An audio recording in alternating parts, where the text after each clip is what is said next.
최근 남자친구의 무자비한 폭행으로 25살 꽃다운 나이에 숨을 거둔 안타까운 사건이 있었습니다.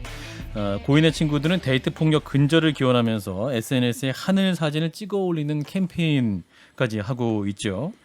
데이트 폭력의 심각성, 어제 오는 일이 아닙니다만 좀처럼 해결의 실마리를 찾지 못하고 있습니다. 그래서 오늘 한판 인터뷰 시간에는 경기대 범죄심리학과 이수정 교수님 모시고 관련 이야기 나눠보겠습니다. 교수님 어서 오십시오. 네, 안녕하십니까. 네, 진종건 작가와 김성현 소장과도 네, 안녕하세요. 반갑습니다. 네. 여기서 뵙네요. 네. 정말 뵙고 싶었는데 네. 보통 방송에서 이렇게 오다 가다 뵙게 되는데 네. 오늘 처음 뵙고 네. 아까 나간 길에 너무 네. 반가워가지고 제가 저도 오면서 달려들어서 굉장히 기대하면서 왔어요.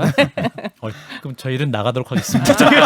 그런 건 아니고요. 알겠습니다. 네, 네. 저희도 원고에 있는 건 하고 조용히 있겠습니다.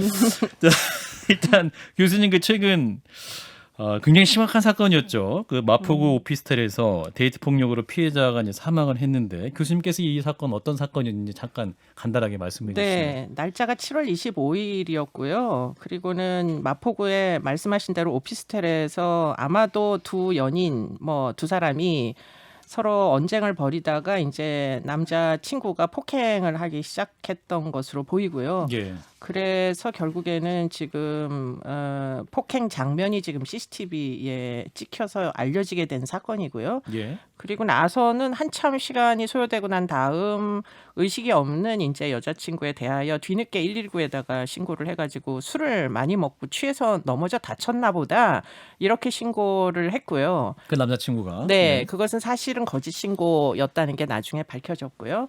피해자는 이후 병원으로 이송이 됐지만 의식불명 상태로 3주 정도를 이제 거의 이제 코마 상태로 있다가 결국 17일 날 8월 17일 날 사망을 하기에 이른 사건입니다. 예.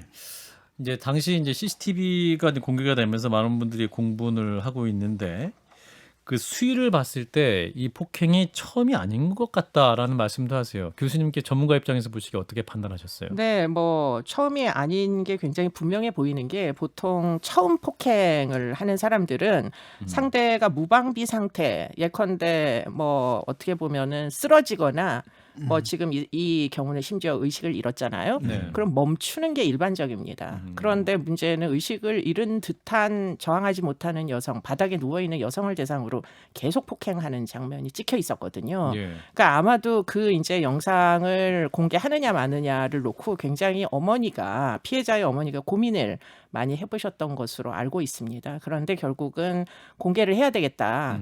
따님이 이제 돌아가시기 전에 공개가 사실 됐고요. 예. 그리고 나서 이제 이 폭행 장면이 얼마나 끔찍한지가 알려지면서 이제 공분을 일으켰던 그런 상황이었던 거죠. 예. 근데 피해자 어머니의 말씀을 들으면 더 좀 놀라운데 이게 이제 폭행의 이유가 그 주변 사람들에게 자신과의 연인 관계를 알렸다. 이게 이유였거든요. 이거 어떻게 봐야 됩니까? 이유라고 얘기하기가 일단 어렵죠. 이 이유라는 거는 그 글자의 의미가 어떤 합리적인 원인이라는 그 의미가 담겨 있어야 이유잖아요. 그렇습니다. 그러니까 폭행에 무슨 이유가 있을 수 있겠어요. 맞을 짓이라는 건 사실은 말이 안 되는 거죠. 그리고 더군다나 이게 지금 피해자가 지금 의식이 없는 상태로 있다가 돌아가시다 보니까 네네. 이 이제 주장 역시도 결국은 이 폭행 행위자의 이제 자기 변명을 지금 진술이라고 받아가지고 경찰에서 그것이 폭행의 동기다 이렇게 이제 발표를 한 거죠. 그렇기 때문에 그것이 진실인지 아닌지 정확히 알기도 어려운 상황입니다. 제가 이제 그 예전에 군대에 있을 때 네. 밥을 먹으러 가면 앞에 모여서 외치던 구호가 네. 때리지도 말고 맞을 짓도 하지 말자. 였거든요. 맞을 짓이 그러니까 있다는 거군요. 저도 그때 들으면서 도대체 맞을 짓이란 건 뭐길래 내가 맞을 짓을 해서 맞고 다니나 이런 생각을 하긴 했었는데 네. 이번 경우도 지금 의식 상태가 없었기 때문에 지금 이 가해자가 마음대로 말을 하는데 특히나 CCTV 사각지대에서 벌어진 일에 대해서는 기억이 안 난다고 말을 하고 있잖아요. 그렇습니다. 네. 근데 이 사고 당시 음주 상태였을까 아니면 왜 이 사람은 지금 기억이 나지 않는다라고 말을 하고 있는 걸까요? 음주 술은 마셨던 걸로 추정이 되고요. 그런데 이제 뭐 이런 가정폭력이나 또는 데이트 폭력에서 음주 측정 안 합니다. 그렇기 때문에 결국은 살아남은 사람이 그때 그 당시에 내가 술을 먹었었다. 그래서 기억이 안 난다라고 얘기해봤자 그것이 아니라는 걸 입증할 과정이 없고요. 그리고는 이제 기억이 안 난다고 이야기하는 게 말이 안 되는 게 실제로 CCTV 안에서 굉장히 여러 가지 합리적 행위들을 합니다. 그렇기 때문에 완전히 블랙아웃 상태면은 하지 못할 법한 행위들을 한단 말이에요. 질질 끌고 다니면서 이제 사각지대로 뭐 여성을 옮긴다거나 예. 이런 것들은 사실은 CCTV 어디 붙어 있는지 알아야지 그게 가능한 얘기잖아요. 그렇기 때문에 그런 합리적 행위를 여전히 하는 거 보면 기억이 안 날 리 없는데 문제는 잡아뛰는 거를 이제 배격할 수 있는 증거들이 없는 거죠 지금. 예. 그 119에도 이제 거짓말로 그 술에 취해서 넘어진 것이다 이렇게 진술을 했던 것 자체도 이미 범죄를 은폐하기 위한 시도다 이렇게 그렇죠. 해석할 수 있는 겁니까? 뭐 자기가 실수로 넘어진 거 아니지 않습니까? 우리가 CCTV에서 다 봤기 때문에. 예. 그런데 이미 거짓말을 했다는 얘기는 그 순간에 119에 전화할 때 뭐 아마도 합리적 선택을 한 것 같다. 그만큼 멀쩡했다 이런 얘기인 거죠. 어제 이제 가해 남성이 두 번의 영장 심사 끝에 이제 구속이 됐습니다. 네. 처음에 이제 경찰에서 상해 혐의를 적용했다가 영장이 기각돼 이제 상해치사로 혐의를 바꿨습니다. 이게 두 개의 차이가 뭔가요? 그러니까 이 사건이 아까도 잠깐 그 말씀드렸지만 이 피해자가 25일부터 지금 17일까지 병원에서 네. 코마 상태로 사실 있었거든요. 그렇습니다. 뇌출혈이 있는 상태로. 그렇기 때문에 아마도 이제 뭐 지금 처음에 입건됐을 당시에는 상해 혐의였던 것으로 보입니다. 죽지 않았으니까. 아하. 근데 문제는 이제 그 와중에 사망을 하셨잖아요. 그렇기 때문에 이제 그 혐의를 지금 상해치사로 바꿨다라는 얘긴데 그래서 구속영장이 상해죄로는 나오지 않았다 이런 이제 이야기를 하고 싶은 것 같은데 예. 사실은 중상해잖아요. 이거는 뭐 숨이 끊어지기 직전인 50분 상황인 인데. 거예요. 지금 코마이기 때문에. 그리고는 아마도 CT 찍어봤으니까 출혈이 계속 있고 손을 댈 수 없다는 사실을 알고 있었을 거예요. 예. 그 병원에서도. 그러면 그때 이미 구속을 했었어야 되는 상황이 아니냐. 뭐 정말 저항을 할 수 없을 정도의 여성을 때려가지고서는 중상해를 입히고 지금 코마 상태까지 이르렀는데도 불구속 수사라는 걸 주장을 하고 있다는 게 사실은 좀 말이 안 되는 것 같고요. 그런 이유를 병원에서 지금 초기 판단에서의 오류 때문에 구속영장이 나오지 않았다. 이렇게 이제 주장을 하고 있는 것 같습니다. 수사기관에서는. 네. 그런데 그 이야기가 뭐냐. 의사는 사실 응급실에 실려온 상태만 보고 얘기를 하잖아요. 어떤 경위로 그 상태가 됐는지는 물어보지 않으니까. 예. 그런데 그런 과정 중에 그 어떤 정보도 없이 지금 뇌출혈이다라고만 이제 판단을 한 거예요. 진단명이 뇌출혈로 예. 인한 지금 코마 상태인 거죠. 그런데 뇌출혈의 원인을 분명하게 하지 않아서 그래서 이게 중상해 폭행으로 인한 중상해다. 그것도 연인 간의 폭행으로 인한 중상해다라는 사실을 몰라가지고 그래서 진단서 때문에 그래서 구속을 못 시킨 구속영장이 안 나온 거다. 이렇게 지금 설명을 한다는 거예요. 수사기관에서. 아하. 좀 너무 좀 조잡한 이 논리가 아닌가 이런 생각이 좀 듭니다. 그렇군요. 그래서 이제 이번 사건 때문에 이제 데이트 폭력 문제에 대한 그리고 이제 그 처벌 문제에 대한 또 사회적 고민이 좀 시작이 됐습니다. 이게 데이트 폭력을 처벌할 수 있는 단일 법안은 현재 없다고 하는데 교수님 입장은 어떠세요? 이게 필요하다고 보십니까? 뭐 사실은 이제 법안이 발의는 됐었습니다. 데이트 폭력 처벌법이라는 뭐 연인 간 폭력 처벌법이 발의가 됐었는데 그때 예. 그 당시에 이제 논쟁이 좀 됐던 거는 그럼 연인을 어떻게 정의할 거냐. 아하. 네, 가정폭력 처벌법은 혼인 신고 여부로 사실 감별할 수 있거든요. 네. 가정이라는 거를. 근데 이제 연인 간 폭력이라고 했을 때 그래서 뭐 여러 가지 임시 조치나 또는 특별한 이제 가중 처벌 같은 것들을 만약에 하려 그러면은 일단 연인이 분명하게 정의가 돼야지 될 거 아니에요. 구성 요건 자체가 성립해야 되니까. 네. 근데 그거 자체가 논쟁점이 있어가지고 사실은 법사위에 제대로 이제 올라가지도 못한 채 폐기가 됐던 적이 있거든요. 예. 근데 이제 그런 것들을 보면 굳이 혼인 신고가 된 여성들만 임시 조치로 보호를 해주고 혼인 신고 안 된 사람들은 그 보호를 안 해주는 이유는 뭔가? 형법에는 이제 그 폭행죄와 상해죄가 있으니까 만약에 이제 지금 가정폭력 처벌법이 적용되지 않은 않으면은 사실은 임시 조치를 적용을 형법을 가지고는 하기가 지금 어렵단 말이에요. 그렇기 때문에 결국은 피해자들을 보호하기 위한 조치가 있는 가정폭력 처벌법 안에 결국은 연인 간의 폭력도 포함시켜줘야 되는 거 아닌가.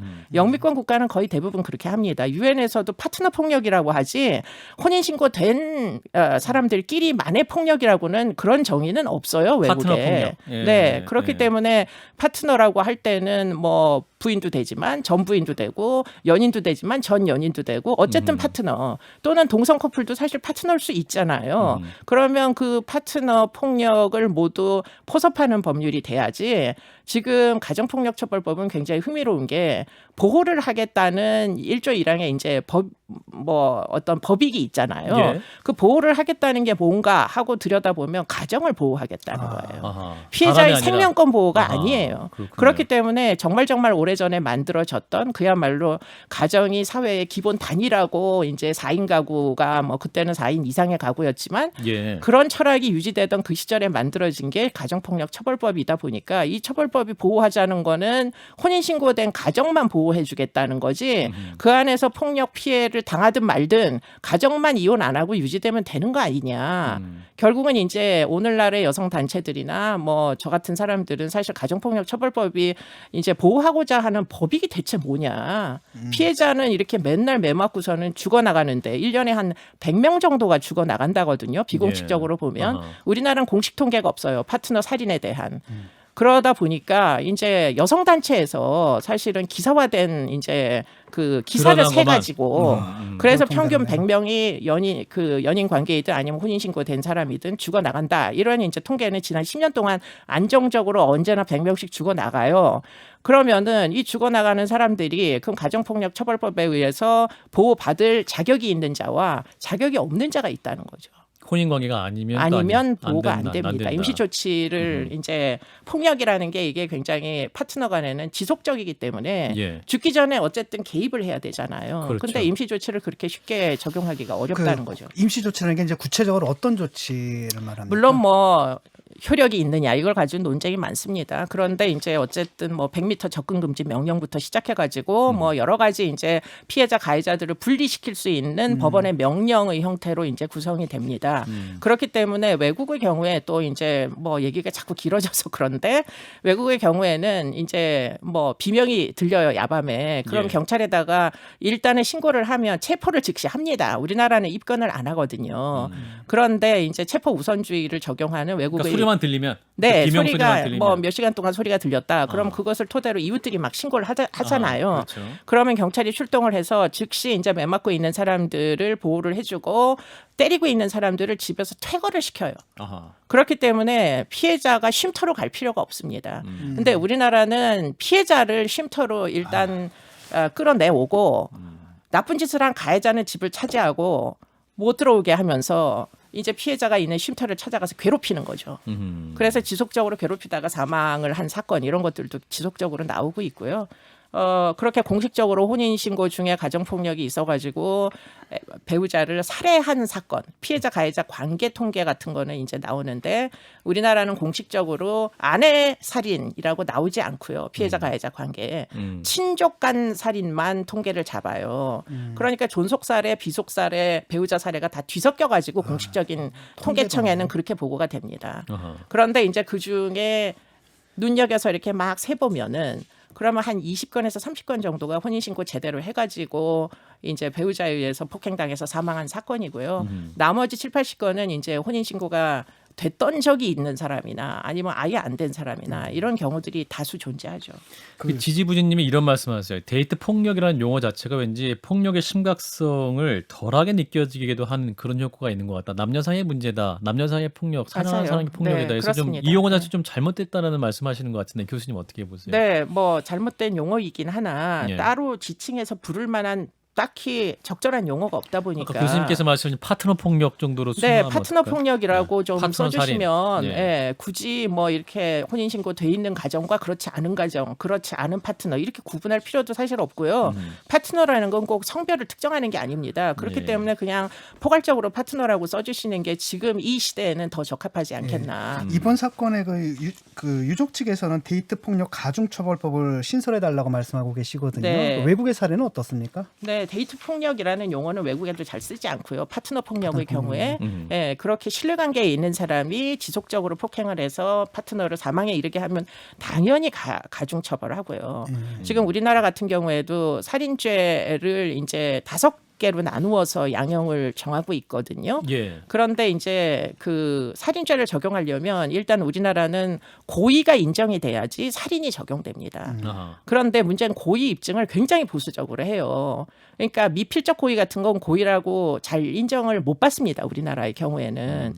그렇기 어떻게 때문에 하다 보니까 살인이 일어났다. 요번에 인명피해가 난 보면은 거죠. 쓰러졌는데 때리잖아요. 그렇죠. 네. 이미 의식이 없는 사람을 네. 그렇게 폭행을 하고 질질 끌고 다녔잖아요. 그리고 시간을 끌어가지고 나중에 119에 신고하거든요. 네. 그건 아마 뭔가를 기다려가지고 나중에 신고한 거 아닌가 이런 생각도 심지어 들 정도로 죽어도 그만이다 이런 생각이 있으니까 즉시 신고 안 하는 거잖아요. 그런 경우에 영미권 국가는 머더입니다. 그게.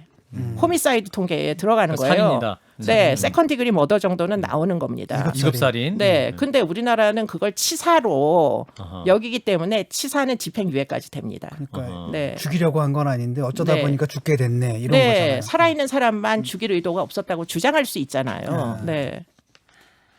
이 문제 어떻게 접근해야 됩니까? 그러면 이제 앞으로 그 피해자를 보호할 수 있는 그 방식도 좀 변화되어야 될 것 같고 법률도 손질돼야 될 것 같아요. 교수님께서 생각하시는 대안은 뭐 어떤 게 있을까요? 그러니까 일단 가정폭력 처벌법에서 가정보호사건이라는 용어 자체를 버려라. 가정법원에서 여전히 가정보호사건 뭘 보호하겠다는 거냐. 결국은 피해자를 보호해야 되잖아요. 그렇기 때문에 파트너 폭력 처벌법으로 바꾸고 이름을 타이틀도 다 바꾸고 예. 그렇기 때문에 피해자 보호 명령 뭐 이런 식으로 전부 다 바꾸고 개념 자체를 피해자 중심주의로 갈 수밖에 없어요. 이거는 가해자 피해자가 같은 공간에 사는 사람들이잖아요. 그러니까 뭐 결국에는 사법기관이 피해자 목숨을 잃을 수도 있는 피해자 편에 서는 건 너무 당연하잖아요. 그렇기 때문에 그렇게 바꾸고 그 와중에 그렇게 되기까지는 시간이 걸릴 겁니다. 이게 가정이라는 개념 자체가 우리 사회에서 사실은 굉장히 보호적 개념이라 가지고 공감대가 있지 않으면 이게 쉽게 바뀔 것 같지 않아서 도입한 대안이 뭐냐면 그게 스토킹 처벌법이었던 거예요. 예. 연인이고 뭐고 정의하기가 어려우면 그럼 행위로라도 그러면 처벌을 해달라. 아하. 스토킹 행위가 있느냐 없느냐만 확인하면 되는 거니까 그거는 훨씬 정의 구성 요건 충족시키는 데에 뭐 여러 가지로 좀 용이하잖아요. 예. 그래서 스토킹 처벌법으로 지금 방향을 틀어가지고 요번에 이제 시행이 됩니다. 10월 달부터. 예. 그리고는 21년 걸렸어요. 그것도. 그게 21년? 경범죄로 지속적 괴롭힘 해가지고 쓰레기 무단 투기보다 연인 폭력하는 게 훨씬 경미한 연인 스토킹하고 하는 게 훨씬 처벌이 더 낮았다. 약했어요. 근데 이제 여자들이 이별을 통과하고 난 다음 사실 이별을 안 받아들이고 스토킹을 하고 괴롭히잖아요. 그러다가 결국 지금 이번 사건처럼 사망에 이르는 거잖아요. 그러니까 스토킹을 아주 엄격하게 제재를 하면 죽지는 않을 수 있으니까 스토킹을 처벌해 달라라고 이제 입법을 했는데 예. 문제는 스토킹이라는 게 처음 그러니까 죄명이 생겼다는 의의는 있어요. 예, 지금까지 스토킹은 주요 사건이 아니었기 때문에 네. 그런데 그 의의 이상의 법률 처벌법이 이제 갖는 의미가 있겠느냐. 그게 이제 논쟁의 여지가 있는 거고요. 그중에 이제 제가 제일 안타까운 부분은 반의사 불벌죄가 여전히 녹아 들어가 있어요. 예, 그렇기 때문에 피해자를 협박해가지고 처벌을 원하지 않습니다. 네, 이렇게 그렇게 하면 얘기하면. 사실은 유야무야 또 이제 처벌 못 받고 아하. 그렇게 합의 안 해주면 와서 죽일 수도 있는 거고 뭐 이런 식의 위험, 피해자의 보호가 잘 되지 않을 것 같은 그런 문제들이 그대로 이제 스토킹 처벌법에 녹아 들어가 있는데 그런 연유는 왜 그럴까 생각해 보면 스토킹 처벌법이 말이 스토킹 처벌법이지 가정폭력 처벌법 그대로 베껴온 거예요. 가정폭력 처벌법이 결국 반의사 불벌죄거든요.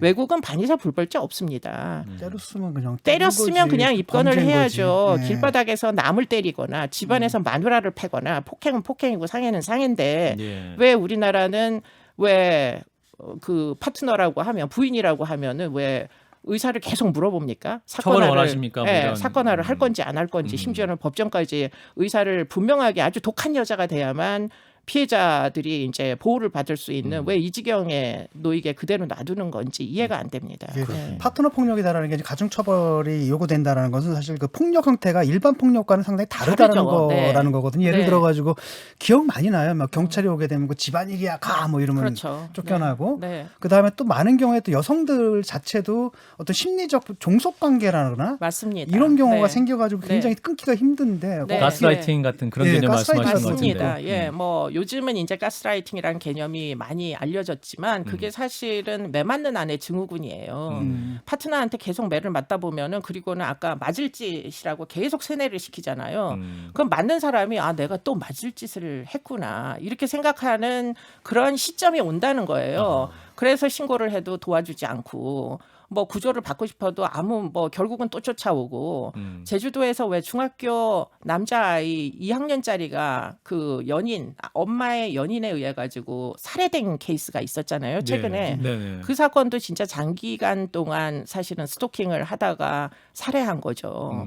그렇기 때문에 지금 이제 그런 부분에서 어쨌든 피해자를 보호, 생명권 보호가 우선이 되도록 바꾸지 않으면 이게 사실은 가중처벌은 그다음 문제이고요. 예.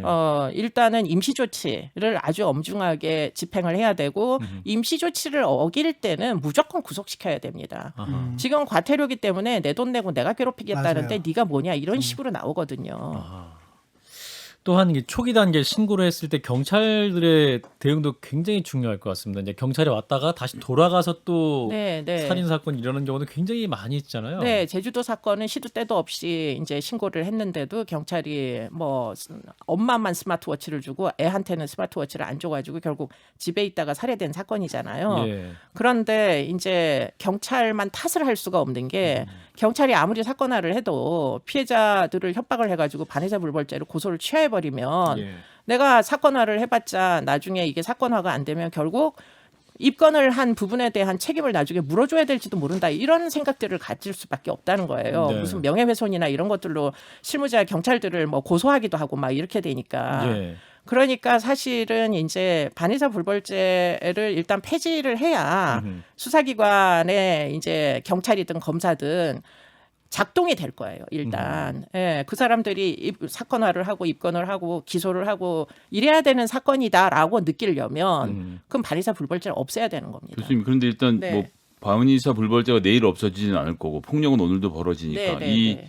이 폭력에 노출되어 있는 분들 이분들이 지금 어디서부터 어떻게 행동해야 될지가 좀 혼란스러울 텐데 네. 교수님께서 좀 조언을 주신다면 그거 듣고 이제 마무리해야 될 것 같아요. 일단은 신고를 네. 무조건 해야 된다. 신고. 그리고는 과거보다는 이 분들을 구조하기 위한 시스템이 우리나라에 어느 정도는 구축이 돼 있다. 뭐 혹시라도 집안에서 내가 정말 위험한 상황이다라고 느끼시는 분이 이 라디오 청취자 중에 계시다면 네. 1366 누르시라고 그렇게 말씀을 드리고 싶어요. 1366이 피해 여성들을 구조하기 위한 긴급 지원 시스템입니다. 아하. 네, 그래서 경찰과 또 별개로 네, 쉼터까지 다 연결이 될 수가 있습니다. 네, 1366번으로 네, 네. 또 연락을 하시면 또 도울 수 있는 방법을 또 함께 들으실 수 네. 있겠다. 오늘 시간이 좀 적은 게 아쉽네요. 네, 오늘 말씀 여기까지 듣겠습니다. 경기대 범죄심리학과 이수정 교수였습니다. 교수님 고맙습니다. 네, 고맙습니다.